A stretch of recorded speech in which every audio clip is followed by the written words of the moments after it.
Ramadan coming and the moon sighting, and talk about it if I can. Talk about it because of the importance of the month of Ramadan. We know it's the blessed month. It's the month of many blessings for all of us who are able to participate in the month based upon the guidance and the rules of Ramadan that God has given us and magnified or expressed and shown to us in the life of the Prophet. Prayers and peace be upon him. I for a number of years now, I don't even remember how many years, when Imam Muhammad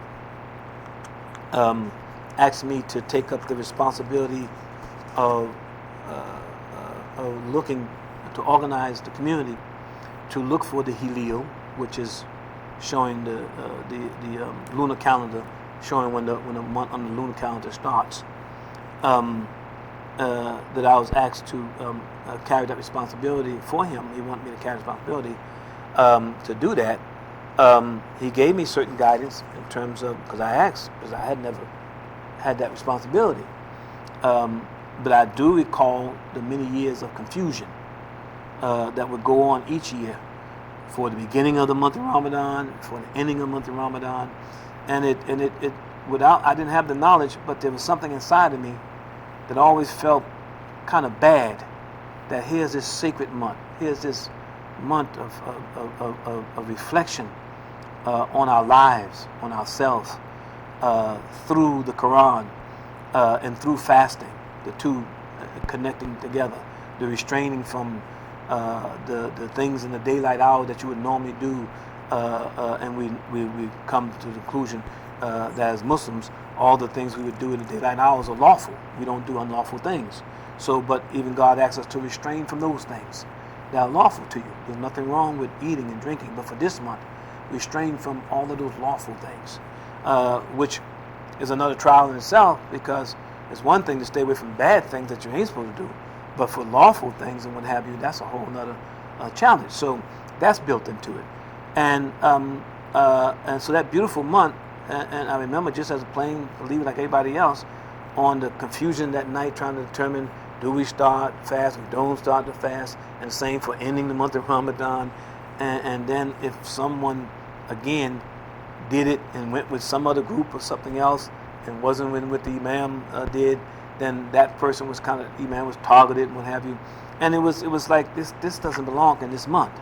This kind of behavior, this kind of variation, this kind of anxiety shouldn't be in this month, and what have you. To begin it, you're beginning this wonderful month that God says that this month you fast in obedience to all of the rules that are involved, that I just pour down mercies, the angels come down, all of these wonderful things, but it's beginning with confusion, so those are the thoughts that I had just as a plain believer, like get to where, man, oh no, here we go again. So with that said, and then being asked to become an imam over a community, and still seeing it, as now being in that group, and then seeing it now on the level of the imams and how that was playing out, it was troubling. It was sad and hurting. So when I got the call from the imam, the night of the sighting, of the day the day of, and that night we would have to look for it for the Hilal. And the time frame for looking for the Hilal, that is the indication of the new month beginning, is between sunset and moonset. Those are the time frames to visually see it, and that's what we do. We look for those times. So when I got the call, which was really, I was stunned.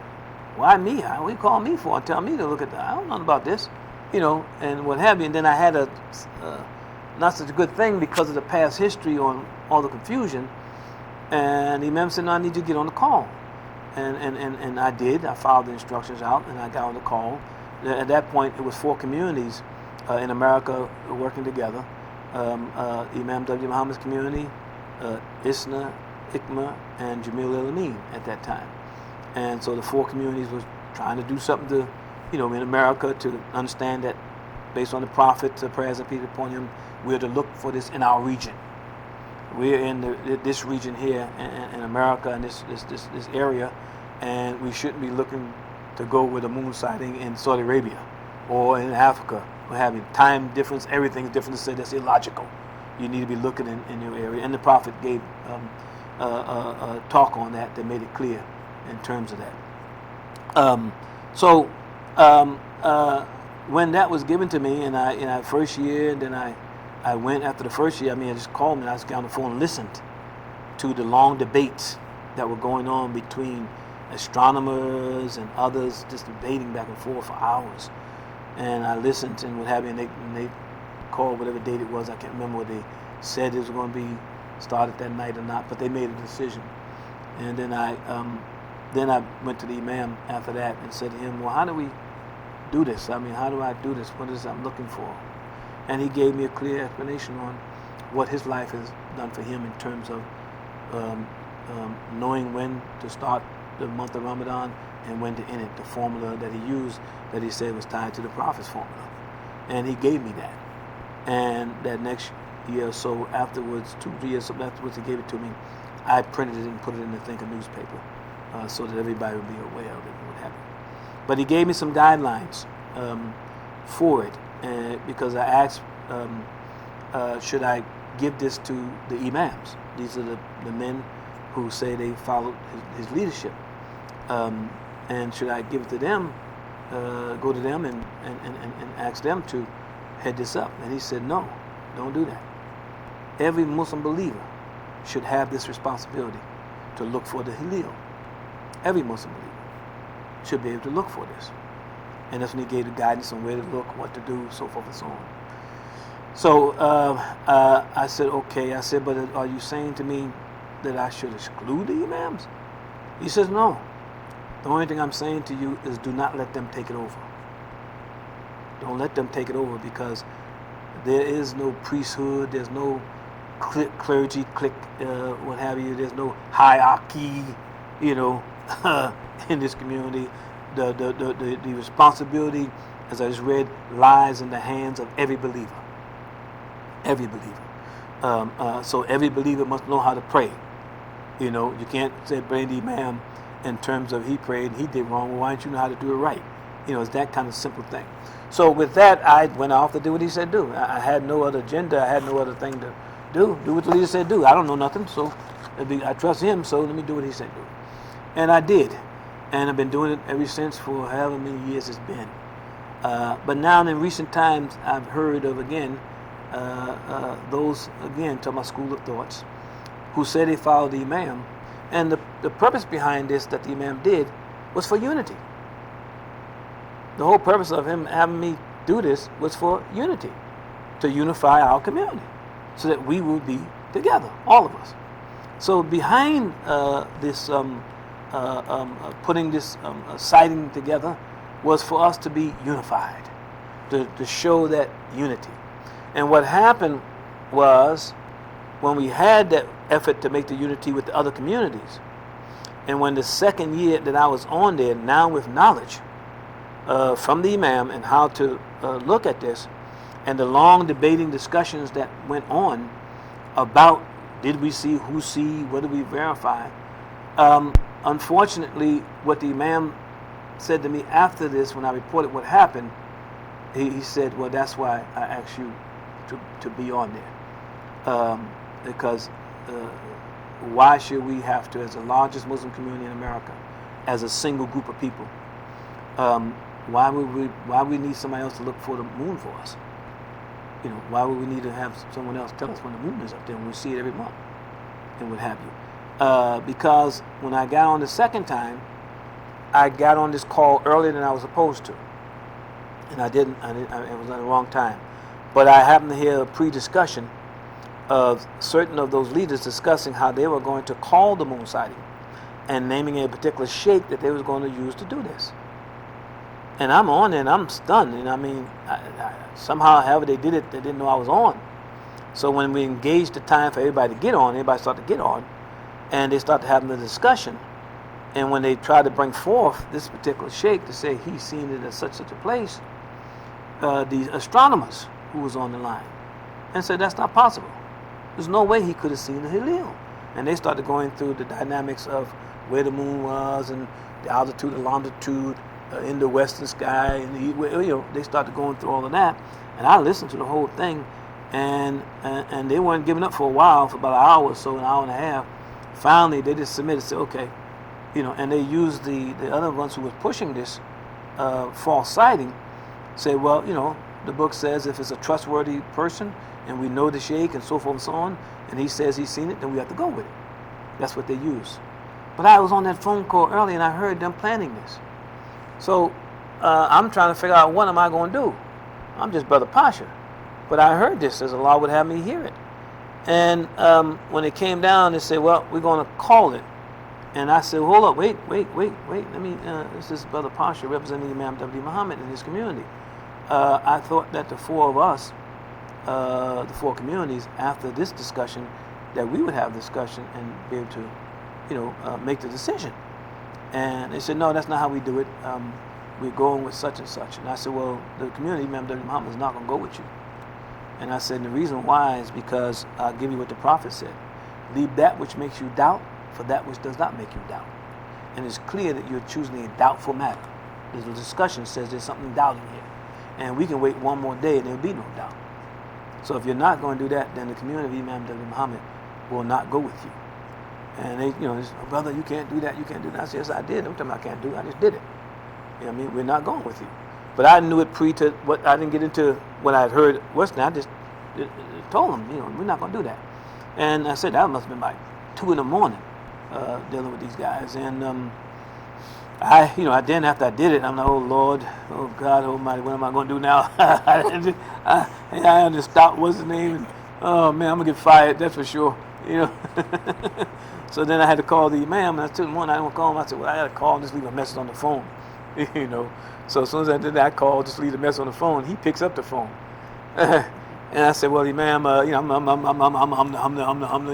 well, imam, he said, no. I was on the phone. We going with what you said. You were right. I said, Allah Akbar. Boy, that pressure was heavy on me, So my point is, the idea of us as a community and part of demonstrating our unity behind our leadership in support of our leader and the guidance that he gave us, this is what the call is all about. It's a call about all of us, and each year we have hundreds of people on the call. Imams and others be on the call. And people who are going out and watching. I remember one year, he says an imam, got on the phone and was casting doubt about all these years we've been doing this, while Imam Muhammad was alive and with us. And he came on and was casting doubt and made a statement that to the day I couldn't understand it. He said, well, I don't go out and look for no moon or nothing like that. I ain't gonna look for nothing. However, you really got people looking. And before I could say anything, one of the I think it was Imam Yaka, he cut me off before I could say anything. And like, man, what in the world is wrong with you? Well, then how you been dealing with moon sighting? What you been doing with another community? You going with another school of thought? You follow another situation rather than the one that you say you belongs to, and what have you? But the other man, I think it was Yaka, he dealt with it in a diplomatic way that I would not have dealt with diplomatically, because that was the most ridiculous thing I've ever heard. The imam going to say that he ain't looking at nothing here and there, never been on the call with us at all. So you're going with another school of thought, you're going to another situation, and now you're going to doubt what we're doing. So I think it was Imam Yah, I'm pretty sure it was. He started naming some of the people we had set up all over the damn country, in the Caribbean and everything else, looking for this signing. But that's part of, again, the unity. And God has favored us. While Imam Muhammad, I have to repeat this, was alive with us, that I had that responsibility that he gave me as a facilitator. I ain't signing anything. The great Imam Pasha of the Masjid, Malcolm Shabazz, in charge of the... Brother Pasha, facilitator. I'm facilitating what the leader asked to do. And to show our unity for a event that's going to be one of the greatest events in our life that God has given us, to participate in the month of Ramadan. And now today, you got some of the same folks again sticking their heads up that we got to have this hierarchy imam club, and we got to determine X, Y, and Z. And all I say to them, why didn't you say that when Imam Muhammad was alive? Why didn't you do that while he was alive? And we were doing this all that time. That now this shows that you of another school of thought. You're not of the thought of the Quran, the life of the Prophet, and following the leadership that brought you into that door. And those are things that the book tells us. The Quran, the Prophet, and the leadership that you chose to among you. And we accepted and chose Imam W.D. Muhammad. So we will be looking for the Helio. Our note letters that we normally send out by all the list of people we have will go out on Monday. And we're anticipating that we will be on the phone on April the 2nd, Saturday, looking for the Helio, because it's all based upon, again, the birth of the new moon, which is really called the black moon, which means black moon means you can't see it. But we know the time of its birth, the scientific time study of when it will be born in Eastern Standard Time, and then we calculate the time frame from there. So therefore, the night of the April the 2nd is when we will be looking for the Helio, and we allow it to go, we're in the East Coast, so the sunset, moon sets, those are two criteria to be able to see it in between those two. If somebody reports it in a particular region that they seen it before the sunset, we know that person is not telling the truth. If it says they've seen it after the moon set, we know you're not the truth. And then also the angle in which it was on and how the allele is seen. It's not complicated. So God favored us to take the complication and all this stuff out of this thing. The other key I want to say is that once I said that to that organizational group, they no longer wanted to have that group participation. Instead of them submitting and saying, you're right, because once it was done, it came out later, I was correct. And that one day we went afterwards was the correct time, across everybody verified across the world that that's what it was. But instead, they broke off, each one of them. And I asked the Imam, well, why would they do that? He said, because they can't report to their bosses back in the countries they come from that they still have the Negro Muslims in America under their watch. Now I'm adding a few Negro things in there, but he had said that they can't report no more that they controlling us. And that was it. That was the simplicity. He said that they're controlling us. And he said it just makes no sense. How can we be the largest in America, indigenous here in America, etc., in our own regions and what have you, and cannot look to see a moon for us, for very special things that happen once in a lifetime, once a year, that means so much to our lives and our salvation, to be able to participate in. And the month of Ramadan starts in the night, indicated by the late night prayers. That's when it starts. We have people got this relationship only to the fasting times. The fasting times during daylight is part of Ramadan. It's 2 phases. And once you declare that it's been done, then the only those special prayers, the Taraweeh prayers that are said in Ramadan by the Prophet, that starts it. That's when the month starts. And then that next day, after the dawning and etc., then you start the fast phase of it. And that's it. And for why God, that people want to make this complicated, this beauty, this honorable circumstance that's just so good for our lives in the time that I had earlier discussing with Dr. Manan and the things that's going on in the world. You appreciate Ramadan. You can wait to see Ramadan. You want Ramadan to give me a break from the onslaught of all of these things that are coming at you, and to understand all of the guidance and the disciplines that God has given through the Prophet for us to do. You can't just do what you want to do. You do and follow out the instructions of the Prophet. And there are reliefs in Ramadan for those who cannot do the fasting part. You can do the night prayers, you can do all the prayers and what have you, but maybe the fasting part, because of sickness, medication, or some condition that won't allow you to not drink water and what have you, where you have to take medicines or you have to eat some food and etc.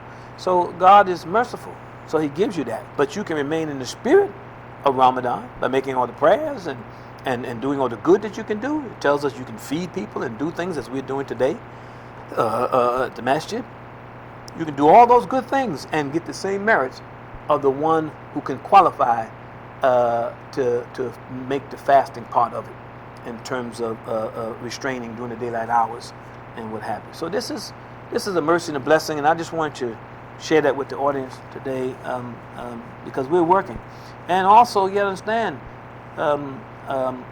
don't make something holier than what it is. This is made good by God, and it is a blessing. It is a sacred time for us. And follow the guidance of God in the Quran as exemplified by the Prophet, and you will reap the great reward of this month of Ramadan. And again, if you have a circumstance as God has allowed that won't allow you to participate in the fast part, you can still keep the spirit and do the good things more maybe than you were doing before. And just don't come in front of me knowing that I ain't eating and drinking and break open a bottle of water. Don't do nothing like that. That wouldn't be fair. You know what I mean? So you got to take your medicine stuff. You go somewhere else where I can see you in terms of that. So it's balance. That's what I'm saying. And it's a great month, and we pray God that all of those who participate with us and help, as the Imam has said, do. Let's do that. You know, and like I said, the other groups, they decided that they didn't want to do no more with us because we stood and said, no, this is what you're choosing is wrong. And our knowledge of the Quran and the life of the Prophet from the leader we got is just as knowledgeable as you got, and probably even more, because we're getting it on the latter side, and we're not influenced by a cultural bias of any type. We don't have a cultural bias to put into the mix. We just got the purity of Islam proper. So praise be to Allah. So I want to say that, and there was also the show this here. There was several battles that the Prophet had to do in the month of Ramadan. There were certain battles that had to be took place too, and in Ramadan they had to fight. So everything is in balance. You know, people attacking you, you know, and what have you. You try to avoid it if you can, but if they attack you, you got to do what you got to do.